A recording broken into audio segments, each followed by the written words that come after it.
अल्लाह ताला के प्यारे नबी मोहम्मद अरबी सल्लल्लाहु ताला अलैहि वसल्लम को सबसे पहले हज़रत बीबी आमना रदी अल्लाह ताला अन्हा ने दूध तकरीबन 7 दिन आपने उनको दूध पिलाया। फिर चंद दिन बाद हज़रत सवैबिया रदी अल्लाह ताला अन्हा ने, इसके बाद फिर हज़रत बीबी हलीमा रदी अल्लाह ताला अन्हा ने 2 साल की उम्र तक दूध पिलाया। बीबी हलीमा रदी अल्लाह ताला अन्हा फरमाती हैं कि प्यारे प्यारे मक्की मदनी सुल्तान रहमत आलिमान सल्लल्लाहु अलैहि वसल्लम के बचपन के बारे में फरमाया करती हैं कि अल्लाह पाक के प्यारे हबीब सल्लल्लाहु अलैहि वसल्लम का प्यारा प्यारा नूर वाला चेहरा रात के वक्त इतना ज़्यादा चमकता कि हमें घर में लैंप लाइट जलाने की ज़रूरत ना पड़ती।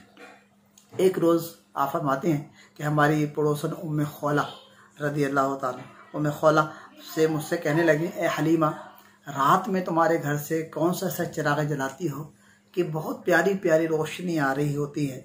बीबी हलीमा रदी अल्लाह ताला फरमाती हैं कि मैं कोई ऐसा चिराग नहीं जलाती, मेरे घर में कोई चिराग नहीं है, मैं चिराग नहीं जलाती। ये आग की रोशनी नहीं बल्कि हज़रत मोहम्मद अरबी सल्लल्लाहु ताला अलैहि वसल्लम के नूर वाले चेहरे की रोशनी है। अल्लाहु अकबर।